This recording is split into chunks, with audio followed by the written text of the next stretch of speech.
nous allons vous présenter un cas d'usage et sa prise en charge au sein d'un DAC. Nous aborderons les différentes modalités de saisie avec l'ensemble des étapes du parcours. Cela passera par le traitement de la sollicitation, la réalisation d'une évaluation ainsi que l'élaboration d'un PPCS. Nous aborderons également le suivi interne global des objectifs du PPCS et son bilan.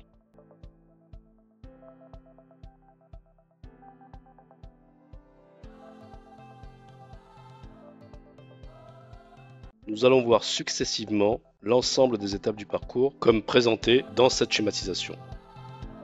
Dans un premier temps, nous allons faire une présentation du contexte de la situation de Monsieur Jean Cas d'usage. Initialement, le DAC a été sollicité sur cette situation par un foyer logement. Monsieur Jean Cas d'usage, 56 ans, a été précédemment accueilli en EHPAD, et ce par dérogation, sur une situation d'urgence et en accueil temporaire.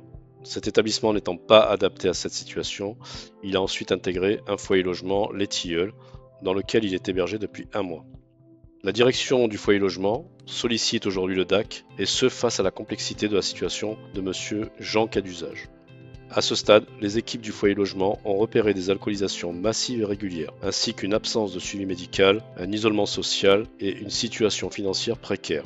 On constate également un manque d'hygiène, une diminution de son alimentation, ainsi que des difficultés de communication avec les différents professionnels du foyer, mais aussi avec les autres résidents. Monsieur Jean Cas d'usage est sous tutelle, celle-ci est gérée par une association tutélaire départementale. La directrice du foyer logement évoque une sortie, voire une exclusion de Monsieur Jean Cas d'usage, et ce dans un délai très bref, du fait des désordres occasionnés par ce dernier pour les autres résidents du foyer. Pour le coordonnateur du DAC, on est face à une réelle situation d'urgence. Par rapport à la situation administrative de Monsieur Jean Cas d'usage, une mesure de tutelle est déjà mise en place. Un contact a été pris avec le tuteur qui est sollicitable sur la partie administrative et qui est prêt à participer à la recherche du logement. Il se sent démuni par rapport à la rupture de parcours de soins de Monsieur Jean Cas d'usage. Monsieur Cas d'usage est sans emploi. Nous n'avons pas d'informations sur la profession exercée auparavant. Dans la temporalité de l'évaluation, le sujet n'a pas pu être abordé compte tenu de l'état psychique du patient. Au niveau ressources, Monsieur Cas d'usage bénéficie actuellement des minima sociaux et de l'AAH. Concernant son environnement social habitat, Monsieur Jean Cas d'usage a un fils avec qui il a peu ou pas de contact. Il n'a pas d'entourage proche et pas d'activité sociale. Il est donc en isolement avec une instabilité au niveau de son lieu de vie. Par rapport à son état psychique et psychologique, on constate un syndrome dépressif ainsi qu'un isolement social, une marginalisation et une grande précarité. Il est instable au niveau psychologique, il n'a pas de suivi psychologique ni psychiatrique en cours. Par rapport à la santé, soins, autonomie de Monsieur Jean Cas d'usage, on constate qu'au niveau physique et somatique, il y a un passage infirmier qui est mis en place. Celui-ci avait été prescrit par le médecin coordonnateur de l'EHPAD. Néanmoins, il n'y a plus de renouvellement de cette prescription suite à sa sortie d'EHPAD. Et à date, les soins délivrés par son infirmière libérale sont fortement compromis du fait de l'agressivité et des refus de soins réguliers de Monsieur Cas d'usage. Monsieur Cas d'usage avait entamé un suivi addicto au CH. Ce suivi a été interrompu car l'infirmière détachée au service addicto du CH a été réquisitionnée lors de la période Covid. Monsieur Cas d'usage reste dans une situation d'alcoolodépendance et présente une neuropathie ainsi que des problèmes d'hygiène et une alimentation qui est irrégulière.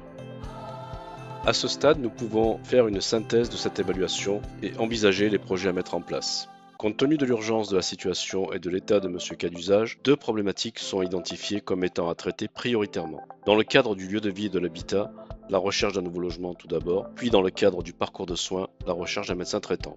Ces 2 problématiques sont étroitement liées car le médecin est à trouver en proximité du nouveau logement. Le travail est donc à mener en étroite collaboration avec le tuteur qui s'occupe de la recherche du logement. À ce stade, il n'a pas été jugé pertinent d'aborder avec Monsieur Cas d'usage les problématiques d'hygiène corporelle et d'addictologie. L'évocation de ces sujets risquant de mettre en péril l'adhésion fragile de Monsieur Cas d'usage à un accompagnement proposé par le DAC. Le pari est fait que l'établissement de Monsieur Cas d'usage dans un nouveau logement et le fait de réamorcer un parcours de soins permettront de résoudre naturellement ces problématiques. Si tel n'était pas le cas, on pourrait envisager ultérieurement l'élaboration d'un second PPCS. On n'élude pas, mais on priorise et on laisse le temps au patient de cheminer et d'évoluer dans sa situation. Nous allons maintenant réaliser la saisie de l'évaluation de Monsieur Cas d'usage en tenant compte de son contexte et des problématiques retenues. Dans le dossier de coordination de Monsieur Cas d'usage, je vais venir ajouter la thématique évaluation, au sein de laquelle je vais appeler le formulaire évaluation DAC, qui va me permettre de renseigner l'ensemble des éléments recueillis en phase d'évaluation, la date de l'évaluation, le fait que cette évaluation a été réalisée en présentiel pour le compte de ma structure, donc DAC Test Indicateur. Je vais venir remplir la liste des participants à l'évaluation, donc le mandataire judiciaire Madame Tutrice, qui appartient à l'UDAF, comme autre participant Madame Directrice, qui est donc la directrice du foyer logement Les Tilleuls, au sein duquel est hébergé Monsieur Cadusage actuellement. Je vais ensuite pouvoir indiquer la localisation de la personne lors de l'évaluation. Monsieur Cadusage réside donc en structure d'hébergement à caractère social, puisqu'hébergé au foyer logement Les Tilleuls, qui est une résidence d'accueil senior. En termes de projet de vie, je vais venir indiquer que Monsieur Cadusage est dans une situation d'isolement, de précarité et que sa consommation d'alcool remet en cause son maintien au sein du foyer logement qui l'accueille actuellement. Monsieur Cadusage a pour principale priorité le fait de retrouver un logement stable et de pouvoir retrouver un médecin traitant. Il n'a pas de famille. Les seuls membres de l'entourage pouvant être interrogés sont donc la directrice du foyer logement qui émet le souhait de ne pas poursuivre l'accueil de Monsieur Cadusage du fait de ses problématiques d'alcoolisation et la tutrice de l'UDAF qui se trouve confrontée à très court terme à une problématique de recherche d'hébergement et se trouve en difficulté face au sujet du suivi médical. Concernant les directives anticipées, je vais venir indiquer que ce sujet n'a pas été abordé du fait du contexte actuel de Monsieur Cadusage.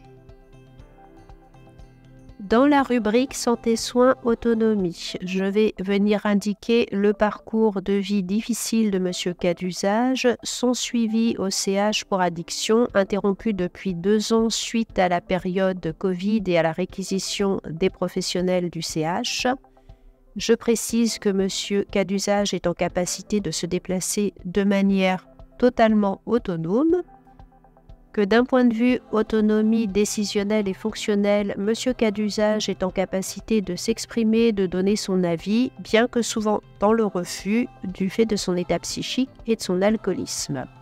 J'indique le passage infirmier mis en place et très compromis par le comportement de Monsieur Cadusage et ses refus de soins réguliers. Et enfin, je n'oublie pas de venir saisir les problématiques de santé en lien avec la situation de Monsieur Cadusage et qui vont entrer en jeu dans le calcul des indicateurs de mon DAC. Par rapport à ces problématiques de santé, je vais pouvoir venir préciser que Monsieur Cadusage souffre d'une neuropathie liée à l'alcoolisme et d'un syndrome dépressif. Dans la rubrique état psychique, je vais indiquer son syndrome dépressif en lien avec les ruptures successives de son parcours de soins. Aucun traitement en cours n'est connu. Concernant la situation administrative et juridique de Monsieur Cadusage, je viens indiquer la mesure de tutelle en place, le nom de la tutrice, Madame Tutrice de l'UDAF. La situation administrative et juridique est donc suivie par l'UDAF, ainsi que la situation financière et budgétaire, Monsieur Cadusage bénéficiant des minima sociaux. Concernant les aides en cours, Monsieur Cadusage bénéficie de la CMU. Une affection longue durée a été reconnue. Monsieur Cadusage touche l'allocation pour le logement et bénéficie de l'aide sociale. Il n'y a pas de droit à compensation MDA, MDPH. Et je précise que la tutrice se chargera des demandes d'aide dans le cadre de la recherche d'un nouveau logement. Concernant le statut de M. Cas d'usage, il est sans emploi. Nous n'avons aucune information concernant son ancienne profession, qui n'a pas été évoquée du fait de son contexte et de ses réticences. Pour terminer, je vais venir indiquer la situation sociale et familiale de M. Cas d'usage, qui est donc célibataire, vit en établissement médico-social pour personnes âgées. Monsieur Cas d'usage a un fils qui vit à proximité, même s'il ne voit pas ce dernier. En synthèse de la situation sociale et familiale de M. Cas d'usage, je reprécise son isolement social et familial. Et enfin, j'indique qu'il y a bien une recherche d'hébergement en cours, que le logement actuel de M. Cas d'usage est adapté. M. Cas d'usage est locataire dans un foyer logement, avec néanmoins des grandes difficultés relationnelles avec les autres résidents. Tout au long de l'évaluation, je n'oublie pas de venir saisir les actions réalisées en phase d'évaluation dans la rubrique suivi interne. La visite en présentiel du 26 octobre du coordonnateur de parcours au foyer logement en présence de la directrice et de la tutrice pour proposer à M. Cas d'usage une coordination par le DAC à laquelle M. Cas d'usage est consentant. Le 27 octobre, un appel du coordonnateur de parcours du DAC au médecin coordonnateur de l'EHPAD qui a pu accompagner M. Cas d'usage sur les derniers mois. Le 31 octobre, un appel à la tutrice de l'UDAF qui précise avoir déjà effectué une démarche auprès d'une association de type appartement de coordination thérapeutique à laquelle M. Cas d'usage ne peut prétendre puisque hors critères. Le 3 novembre, un nouvel échange mail avec la tutrice de l'UDAF qui nous informe que M. Cas d'usage ne sera pas non plus éligible au dispositif de type résidence accueil. Je vais pouvoir venir quantifier le travail réalisé par mon DAC sur cette phase d'évaluation avec une intervention réalisée en présentiel, 2 échanges de type appel téléphonique et une correspondance mail. Je vais maintenant pouvoir procéder à la synthèse de l'évaluation multidimensionnelle et relever les projets à mettre en place de manière prioritaire compte tenu de l'urgence de la situation de M. Cas d'usage, la recherche d'un nouveau logement et d'un médecin traitant en proximité de ce nouvel hébergement. Les problématiques d'alimentation et d'hygiène corporelle ne seront pas traitées dans l'immédiat afin de préserver l'adhésion fragile de M. Cas d'usage à l'accompagnement du DAC. Elles pourront être abordées dans un second temps. Je vais venir caractériser les problématiques selon la liste des GOS, une problématique de lieu de vie habitat et une problématique d'organisation du suivi du parcours de soins. Je peux caractériser les problématiques relevées. Concernant le lieu de vie habitat, je vais noter l'absence de logement et je noterai également l'absence de suivi et l'absence de médecin traitant concernant le parcours de soins. Pour terminer, je viens caractériser les parcours en lien avec les situations de M. Cas d'usage, donc le parcours santé mentale et le parcours précarité.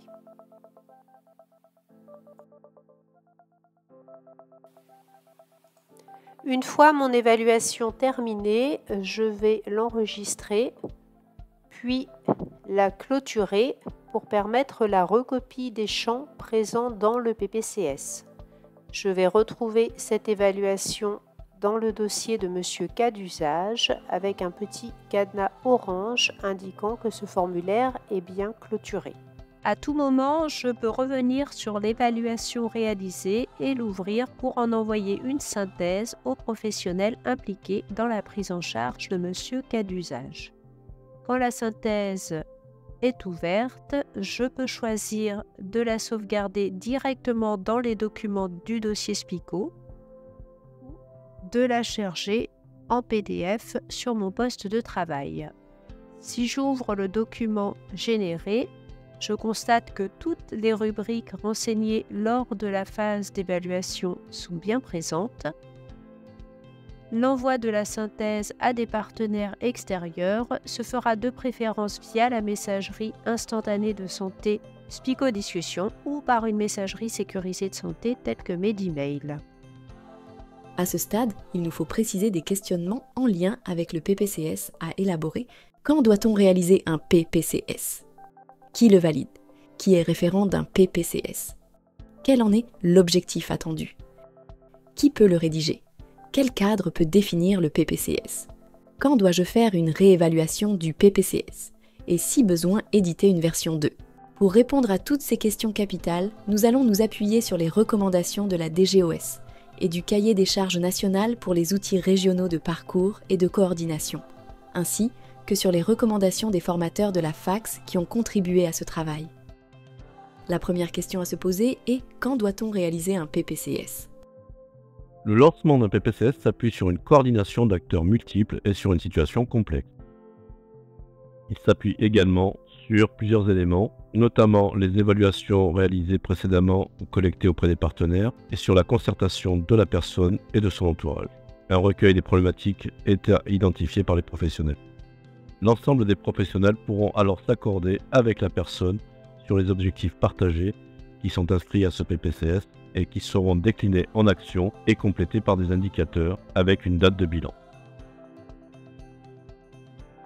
Une autre question est « Quel en est l'objectif attendu ?» Concernant l'objectif, un PPCS restitue l'ensemble des actions en cours ou prévues, et ce afin de fournir aux professionnels une vue complète sur un accompagnement en cours par les professionnels qui le mettent en œuvre. Concernant la notion « ensemble des actions en cours », les actions devront être concrètes. Voici un exemple.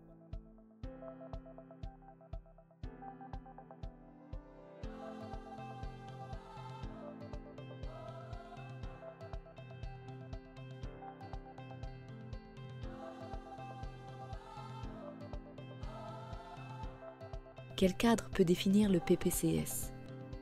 Un PPCS s'appuie sur un thésaurus qui est national et qui précise les problématiques et les objectifs. Une liste d'actions est alors proposée et peut être complétée par des champs de saisie libre et ainsi permettre un ajustement très fin de votre accompagnement. Le thésaurus national est une aide importante qui va permettre d'uniformiser les écrits et faciliter aussi les requêtes qui peuvent alors être faites en vue de statistiques. La possibilité de compléter par des champs libres permettra de personnaliser ce PPCS. Qui est référent d'un PPCS ? Le référent chargé du suivi d'un PPCS est un professionnel qui est impliqué dans son élaboration et qui généralement assure par ailleurs le rôle de coordonnateur. Ce référent peut être différent selon le temps du parcours, les besoins des personnes et la nature des différentes interventions. Dans le soin, le référent légitime est le médecin traitant, mais s'il ne le souhaite pas, il peut déléguer cette fonction à un des acteurs de proximité ou un membre de la coordination d'appui, bien sûr avec l'accord de la personne. La réponse d'un DAC à une demande d'appui pour une situation complexe sera bien sûr graduée selon les besoins et les principes de subsidiarité, information, orientation et accompagnement. Elle s'appuie sur des principes d'action bien définis que sont l'universalité, la complexité et la subsidiarité notamment. Pour rappel, le principe de subsidiarité est précisé ici.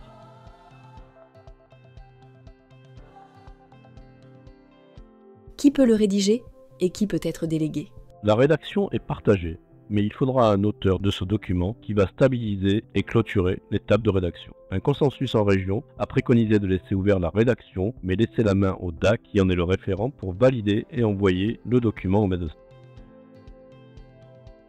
La délégation est dans la plupart des cas attribuée à une référente de parcours du DAC, dans le cas où le médecin traitant souhaite déléguer la rédaction d'un PPCS à un tiers. Qui peut valider le PPCS ? Concernant la validation du PPCS, une fois celui-ci rédigé, le PPCS est transmis au médecin traitant pour le valider avec un délai paramétrable si possible à la maille du DAC. Ce délai peut être forcé par le DAC en tant que de besoin. Le délai de validation du médecin traitant sur une proposition de la DGOS est en général sous 48 heures avec une possibilité de paramétrer un délai inférieur. S'il n'y a pas de validation du médecin, il y a une validation automatique. Un consensus des participants a été retenu pour allonger le délai à 15 jours. Si le médecin ne répond pas, on considère qu'il est d'accord. Il y a la possibilité de validation forcée par le DAC dans le cas d'une absence de médecin traitant ou dans le cas d'une urgence. Enfin, quand dois-je faire une réévaluation du PPCS et si besoin éditer une version 2 ? Il est possible pour un référent de déclencher une réévaluation en tant que de besoin et durant l'accompagnement. C'est dans le cas par exemple d'une chute, d'une hospitalisation de l'aidant, etc. Ceci permettra d'établir un nouveau plan d'accompagnement et de redéfinir les objectifs et les actions le cas échéant. Elle se déclenche sinon à l'échéance fixée. Vous trouverez ci-dessous un schéma récapitulatif des états du PPCS par rapport à une certaine temporalité.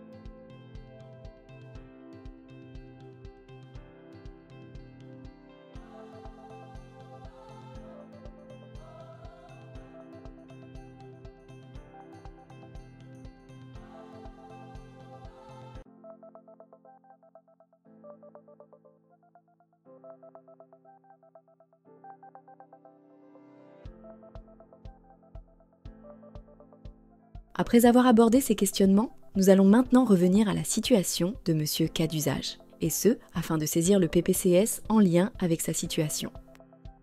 Comme pour l'évaluation, je vais rajouter la thématique PPCS au dossier de Monsieur cas d'usage. Une fois cette thématique liée au dossier, je vais pouvoir ajouter le formulaire PPCS pour Monsieur cas d'usage en appuyant sur le plus vert. Le PPCS va s'ouvrir. Nous sommes sur le premier PPCS daté du 4 novembre 2022 qui n'est pas adressé au médecin traitant, qui n'existe pas et qui du coup est en validation forcée par le DAC pour raison d'urgence en date du 4 novembre 2022.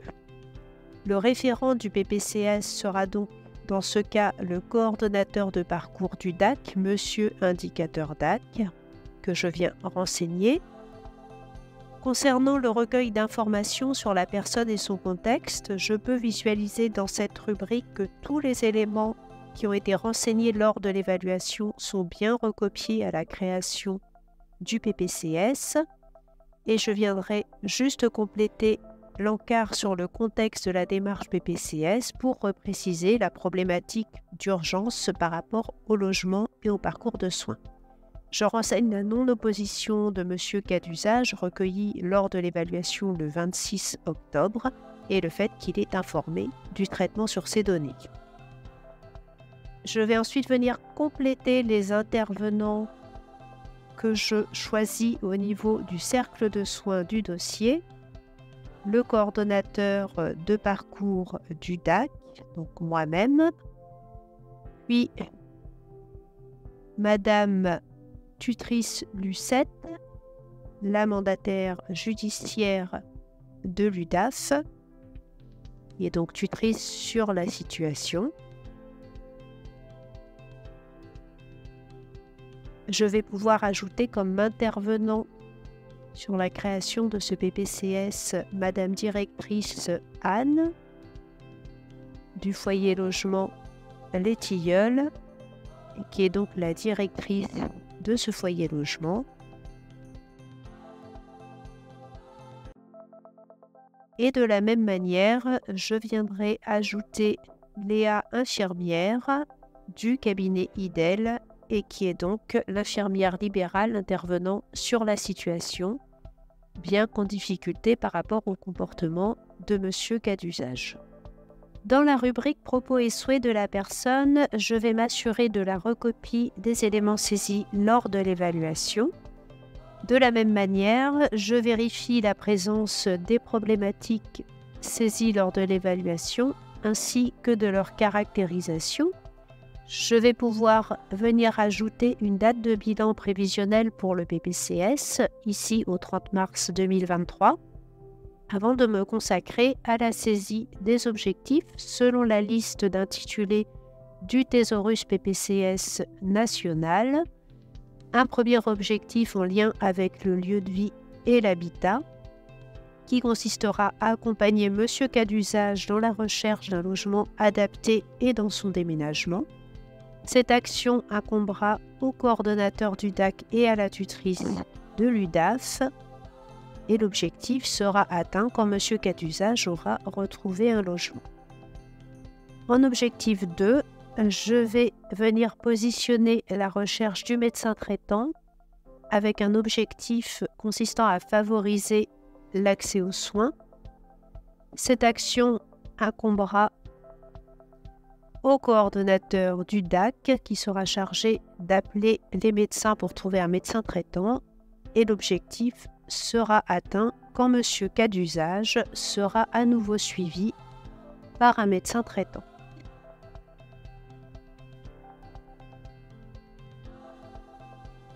Une fois la saisie des objectifs réalisés, dans la rubrique suivi interne des objectifs, je vais pouvoir venir suivre de manière globale les actions entreprises pour atteindre les objectifs fixés. Je vais noter pour novembre 2022 toutes les démarches entreprises par rapport au sujet de la recherche d'un médecin traitant et notamment les 8 refus successifs de médecins contactés à proximité du foyer logement.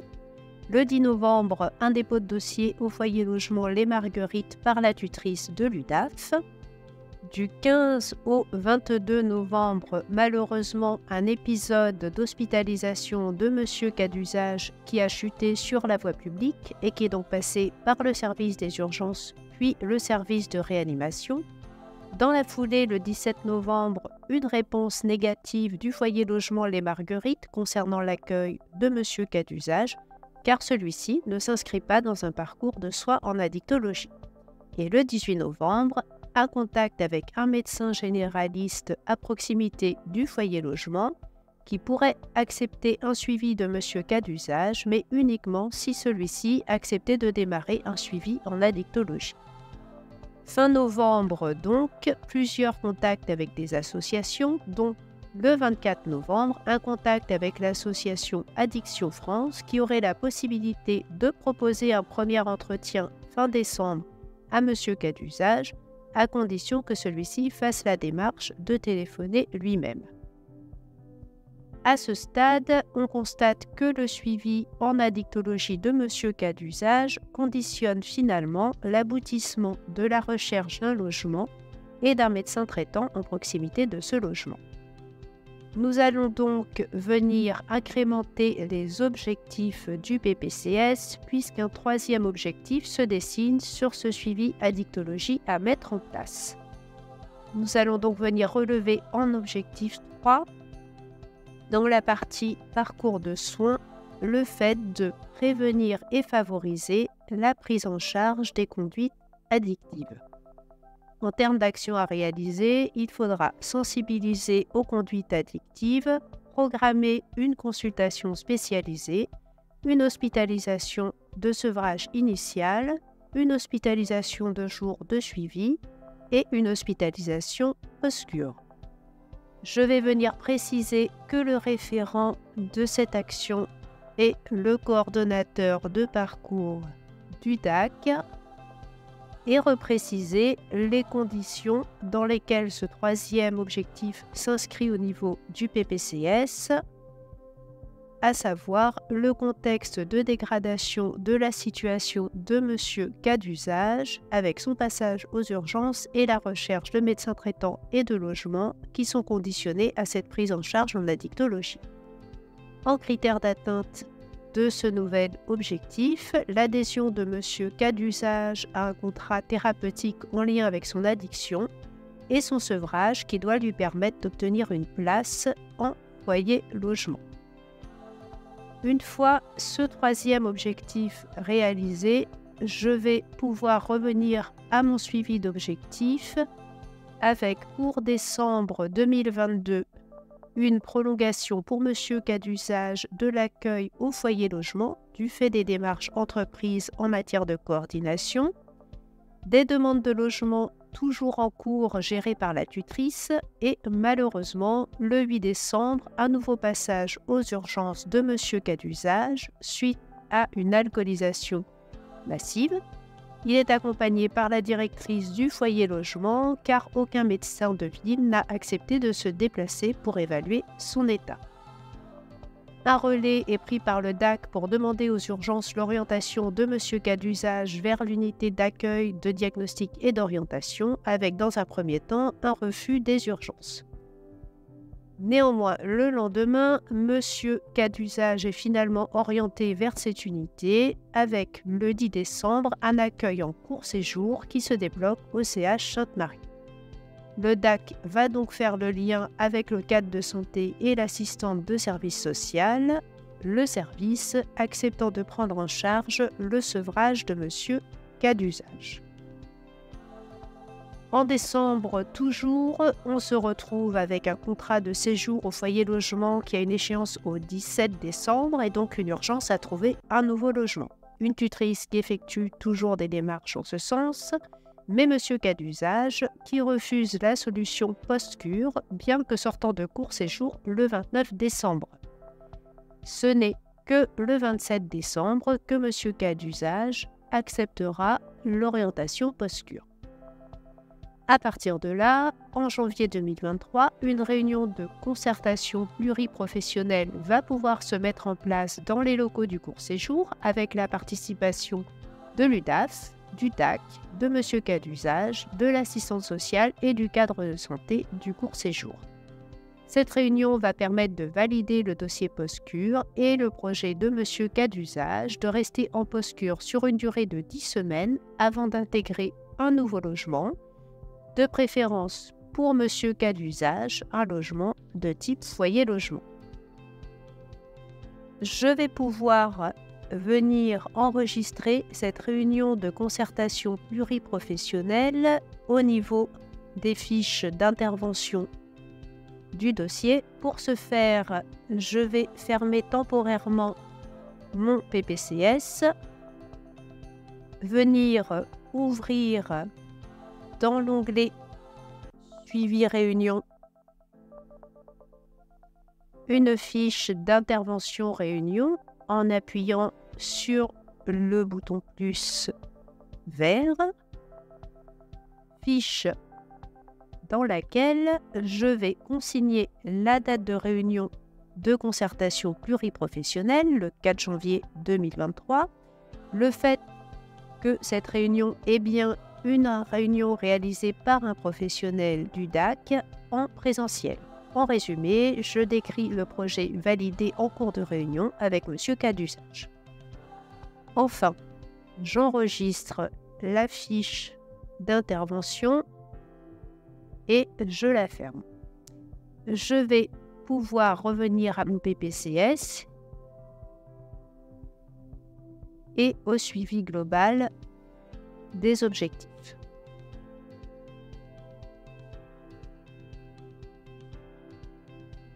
Bon, mi-janvier 2023, suite à cette réunion de concertation pluriprofessionnelle, M. cas d'usage va être accueilli en post-cure, avec en parallèle un contact pris au niveau de la direction du foyer logement Les Marguerites pour anticiper un accueil à la sortie de post-cure. En février, il est à noter que la sortie de M. cas d'usage de post-cure est prévue début mars, mais qu'il n'y a aucune visibilité début février sur une éventuelle place disponible dans le foyer logement souhaité.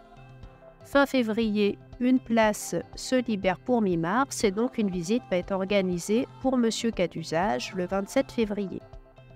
Visite à l'issue de laquelle M. cas d'usage valide cet hébergement de manière très enthousiaste. L'arrivée au foyer logement de M. cas d'usage va donc pouvoir être programmée.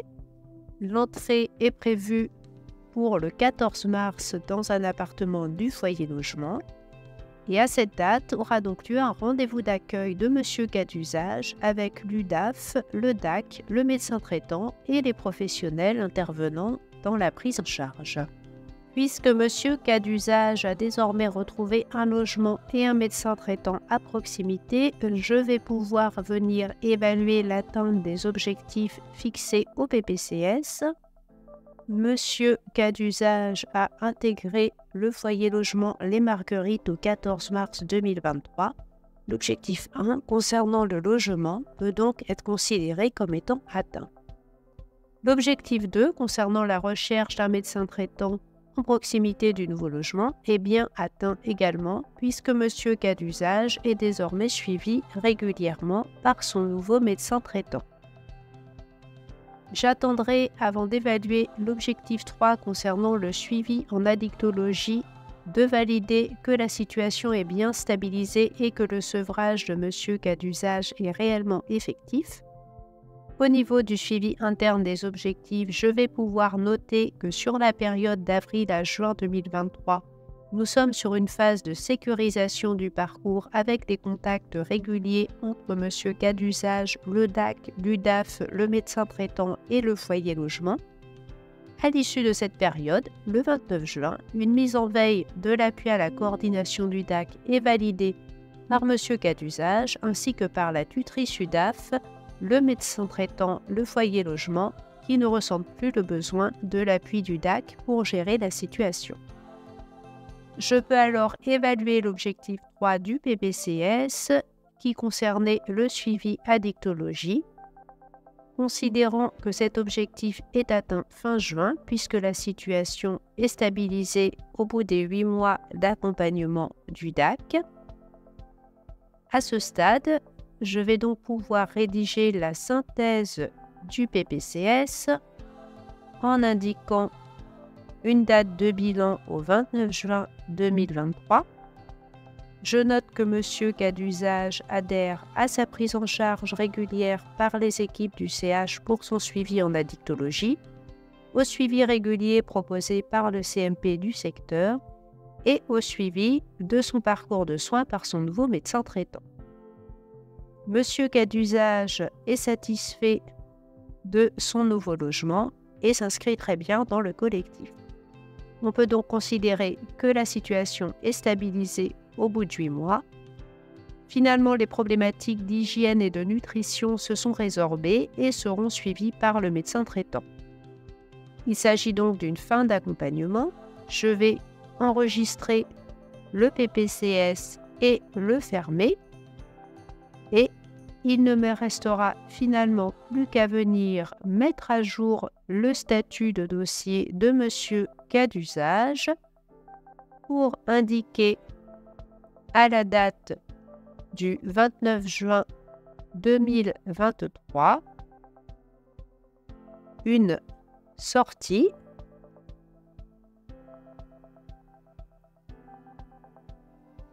avec pour motif des problématiques qui ont été résolues. Je clique sur « Créer le statut pour qu'il soit enregistré » et je quitte la page de statut de dossier. À ce stade, l'appui à la coordination sur la situation de monsieur cas d'usage est terminé.